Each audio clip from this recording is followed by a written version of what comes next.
Hi friends, welcome to Kannada facts channel. Hello friends, ಎಲ್ಲ ಹೇಗಿದ್ದೀರಾ? ನಾನು ಅನ್ಕೊಂಡಿದ್ದೀನಿ ಎಲ್ಲ ಚೆನ್ನಾಗಿದ್ದೀರಾ ಅಂತ ಅಂದು.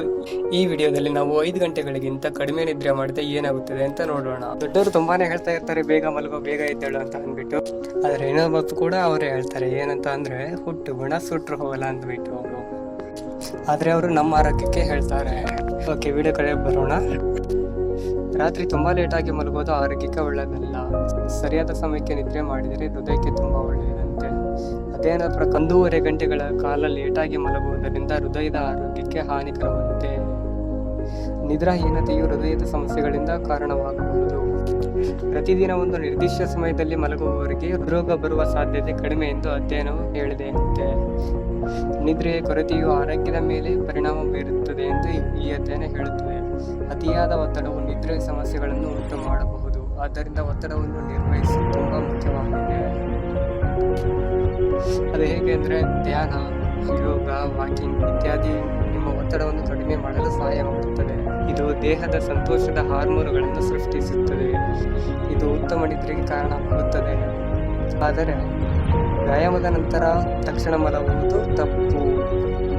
ಯಾಕೆ ಹೇಳ್ತಿದ್ದೀನಿ ಅಂತ ಅಂದರೆ, ನಮ್ಮ ಕೆಲವೊಬ್ಬರು ಫ್ರೆಂಡ್ಸ್ಗಳು ಇರ್ತಾರೆ, ವ್ಯಾಯಾಮ ಮಾಡಿಬಿಟ್ಟು ಮತ್ತೆ ಬೇಗ ಮಲಗಿರ್ತಾರೆ.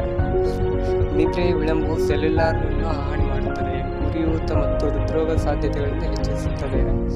ಹಾಗಾಗಿ ಪ್ರತಿದಿನ ನಿಗದಿತ ಸಮಯಕ್ಕೆ ಮಲಗುವುದು ಉತ್ತಮ ನಿದ್ರೆ ಬರುತ್ತವೆ ಎಂದು ಹೇಳ್ತವೆ.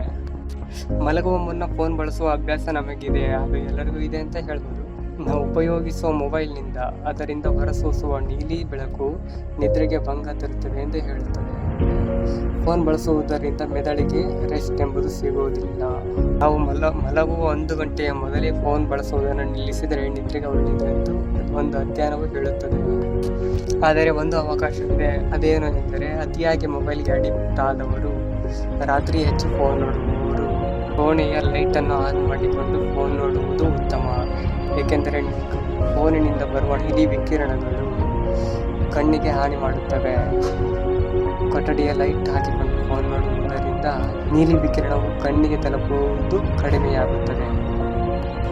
ಈ ವಿಡಿಯೋವನ್ನು ಹೆಚ್ಚು ನಿಮ್ಮ ಫೋನ್ ನೋಡುವ ಫ್ರೆಂಡ್ಸ್ಗೆ ಕಳುಹಿಸಿ. ಹಾಗೂ ಈ ವಿಡಿಯೋಕ್ಕೆ ನಿಮ್ಮ ಅಭಿಪ್ರಾಯವನ್ನು ಕಾಮೆಂಟ್ ಮಾಡಿ, ಲೈಕ್ ಮಾಡಿ, ಶೇರ್ ಮಾಡಿ. ಮೊದಲ ಬಾರಿಗೆ ನಮ್ಮ ಚಾನಲ್ಗೆ ಭೇಟಿ ನೀಡಿದರೆ ಸಬ್ಸ್ಕ್ರೈಬ್ ಮಾಡಿ.